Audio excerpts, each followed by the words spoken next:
I've had hundreds of DMT experiences at this point in any variety of different combinations, from Vilca to mimosa that I've smoked, NN-DMT to, and Vilca is a snuff, or ayahuasca, or and many different analogs. Silawaska is something that I definitely want to talk to you about, because that was one of the other beautiful things. We both have such extensive medicine experience that talking to you about this, like, you really got it. But it was interesting how it came on. I didn't know if it was going to happen, first of all. I was like, you hear that people have visions and these ayahuasca-like visions. I was like, yeah, maybe. I don't know if I will or not.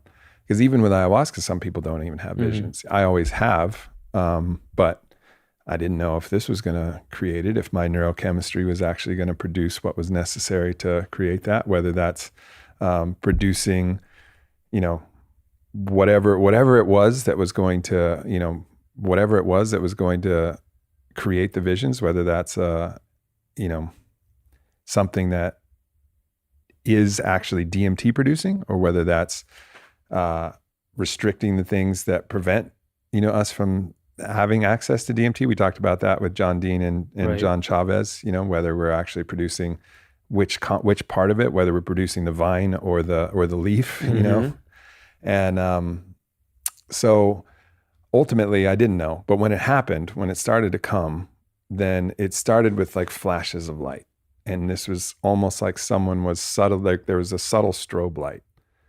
And it was just steady. And this is how it came on. Just a strobe light, no content within the strobes, but everything would flash from, how when you close your eyes, like there's a kind of like a muted orangish yellow light that kind of can come through as your eyes have maybe adjusted to light that has already exists. It was like that color that was coming through. And then that quickly, over the course of some hours, morphed into these like glowing, dripping globules of light that were around the room, almost like dripping, pulsing stalactites, and, We call them polyps. Polyps. Yeah. Polyps is a great word. And they were just these dripping globs, polyps of light that were like around.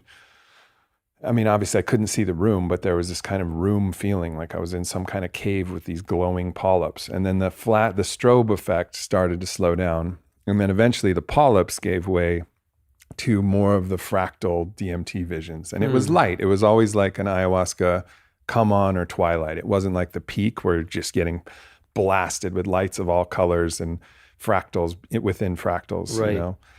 And then from there, from that place, that was steady. But then there was also visions that could come, like the vision of my father and the vision of Buddha and all of these different visions that came.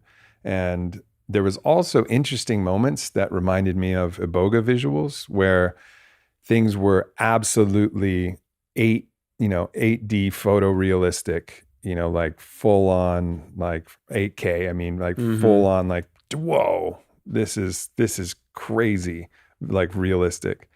And those would come in every once in a while as well. So it was a really like rich visual landscape starting from day 3 all the way up through day 6. And it was just incessant, and I had my Aura ring that was going, and I don't know how it kept a charge, but it somehow did. And I was sleeping steadily less, started off sleeping like 9 hours, 7 hours, and then it got down to like 4, 3, 2, 2. It was like less and less and less, because the visions were so strong that like I wasn't really able to sleep. I would just drift off for a little while, and then, I would take naps whenever I would take naps. But that visionary state was intense, and that was where it got really intense. And then a lot of the emotional content was coming through. And I think, the DMT, obviously, same with ayahuasca. It's not about the visions, it's about whatever your emotions are. Dark visions, beautiful visions, powerful emotions, a lot of tears, some anger, different things that were inside me that were coming, all part of this kind of purgative psychic process to get me back to a deeper state of love and appreciation for the world. Man, I loved it. And there was what I loved, I had access to so much of you, so I really tried to give like a nice, well-rounded view of like what it was that you were going through. So there were some funny moments. There were obviously some sad moments. There were moments where it seemed like you were just I guess just kind of like irritated by yourself or something that was going Sure. on and it was working itself through. But there's this one moment where like, you were like adjusting in your seat and you were like, I know Bob Lazar and everything like that, you know, aliens and, but like, I don't know. It could all just be one big DMT trip because I'm seeing tons of flying saucers up in here. Yep. And what was super cool about this was like, how am I going to? Because I didn't want to cover every bit of the dark. I want the audience to experience the darkness with you, but also, you know, have something other than just a black screen to look at. So we got the animators working on that golf ball planet with sprouts coming out of it, Mm-hmm. and also that when you were talking about the polyps hanging off the ceiling that are glowing, I saw this kind of cathedral rounded, kind of like a cave, but something almost Alex Gray, like Sure. those halls. Mm-hmm. That's kind of what I saw. So we got to work starting to animate some of those things, and it's going to be a cool experience because what we tried to do was there was a lot of particle effect, and these animators were like the coolest thing is we get to animate from a black background because mostly they don't ever get to do that. They don't animate from black, you know, come on and then fade back out. Yeah. So we got the opportunity to do that, coming from like, you know, the darkness, and then something like a wisp of particles comes through and then it congeals into something that you're talking about. Mm-hmm.